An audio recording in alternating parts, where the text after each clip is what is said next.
ನಾವು ಚಿಕ್ಕಪುಟ್ಟ ಕಷ್ಟಗಳು ಬಂತಂದರೆ ತುಂಬ ದುಃಖಿಸ್ತೀವಿ. ಆದರೆ ಇವುಗಳಿಗಿಂತ ಜಗತ್ತಿನಲ್ಲಿ 6 ಅತ್ಯಂತ ದೊಡ್ಡ ದುಃಖಗಳು ಎನ್ನುತ್ತಾರೆ ಚಾಣಕ್ಯ. ಆಚಾರ್ಯ ಚಾಣಕ್ಯರು ಮನುಷ್ಯನಿಗೆ ದುಃಖವೇ ನಿಜವಾದ ನರಕ ಎಂದು ಹೇಳಿದ್ದಾರೆ. ಚಾಣಕ್ಯ ನೀತಿಯಲ್ಲಿ ಜಗತ್ತಿನ 6 ಭಯಾನಕ ದುಃಖದ ಕುರಿತು ಹೇಳಲಾಗಿದೆ. ಆ 6 ಭಯಾನಕ ದುಃಖಗಳು ಯಾವ್ಯಾವು ಗೊತ್ತೇ? ಈ 6 ಭಯಾನಕ ದುಃಖಗಳು ನಿಮ್ಮ ಜೀವನದಲ್ಲೂ ಆಗಿದ್ದರೆ ಕಮೆಂಟ್ ಮಾಡಿ ತಿಳಿಸಿ.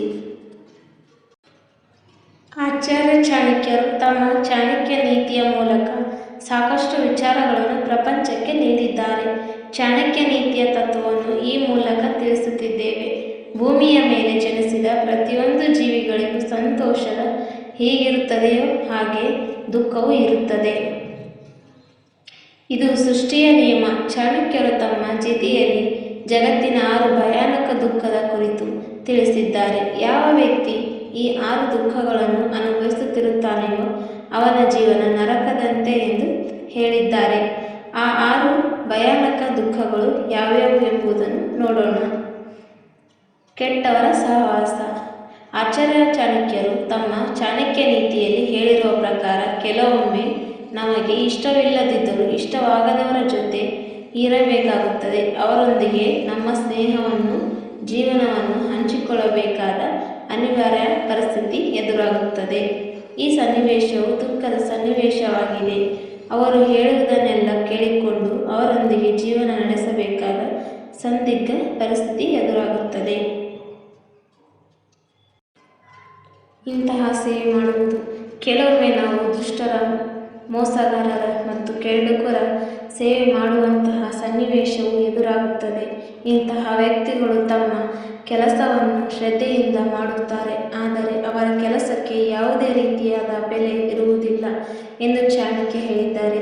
ಇಂಥವರ ಸೇವೆ ಮಾಡುವುದರಿಂದ ಸಿಗುವಷ್ಟು ದುಃಖ ಬೇರೆಯವ ಕೆಲಸ ಮಾಡುವುದರಿಂದಲೂ ಸಿಗದು ಎನ್ನುತ್ತಾರೆ ಚಾಣಕ್ಯರು.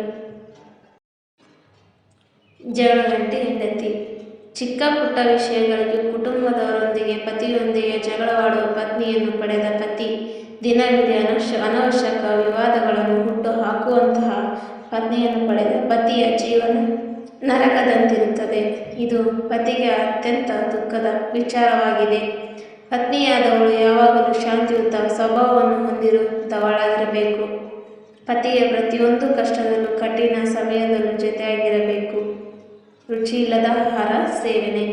ಅನೇಕ ಬಾರಿ ರುಚಿಯಿಲ್ಲದ ಯಾವುದೇ ರೀತಿಯಾದ ಪೌಷ್ಟಿಕಾಂಶವಿರದ ಆಹಾರಗಳನ್ನು ನಾವು ಸೇವಿಸಬೇಕಾದ ಪರಿಸ್ಥಿತಿ ಎದುರಾಗುತ್ತದೆ. ಬೇಡವೆಂದರೂ ನಿರಂತರವಾಗಿ ರುಚಿಯಿಲ್ಲದ ಆಹಾರವನ್ನು ಸೇವಿಸುವ ವ್ಯಕ್ತಿಯು ಯಾವಾಗಲೂ ದುಃಖದಲ್ಲೇ ಇರುತ್ತಾನೆ. ವಿಧವೆಯರ ಜೀವನ. ಪ್ರತಿಯೊಂದು ಪೋಷಕರು ತಮ್ಮ ಮಗಳು ಅಥವಾ ಮಗ ಮದುವೆಯಾದ ನಂತರ ಸುಖವಾಗಿರಲಿ, ಮಗಳು ತನ್ನ ಪತಿಯೊಂದಿಗೆ ಸುಖವಾದ ಜೀವನವನ್ನು ನಡೆಸಲಿ ಎಂದು ಹಾರೈಸುತ್ತಾರೆ. ಆದರೆ ಮಗಳ ವಿವಾಹದ ನಂತರ ಕೆಲವು ವರ್ಷಗಳಲ್ಲೇ, ದಿನಗಳಲ್ಲೇ ಅಥವಾ ತಿಂಗಳುಗಳಲ್ಲೇ ಆಕೆಯ ಪತಿ ಮರಣ ಹೊಂದುವ ಮೂಲಕ ಆಕೆ ವಿಧವೆಯಾದರೆ ಅದರಷ್ಟು ದುಃಖ ಮತ್ತೊಂದಿಲ್ಲ. ಇದು ಕೇವಲ ಆ ಸ್ತ್ರೀಗೆ ಮಾತ್ರವಲ್ಲ, ಸಂಪೂರ್ಣ ಕುಟುಂಬಕ್ಕೂ ದುಃಖ ತಪ್ಪಿದ್ದಲ್ಲ ಎನ್ನುತ್ತಾರೆ ಚಾಣಕ್ಯ. ಮೂರ್ಖ ಮಗ. ಪೋಷಕರು ತಮ್ಮ ವೃದ್ಧಾಪ್ಯದಲ್ಲಿ ಅಥವಾ ಜೀವನದ ಕೊನೆಯ ದಿನಗಳಲ್ಲಿ ಮಕ್ಕಳು ನಮಗೆ ಆಸರೆಯಾಗುತ್ತಾರೆ ಎನ್ನುವ ಆಸೆಯನ್ನು ಇಟ್ಟುಕೊಂಡಿರುತ್ತಾರೆ.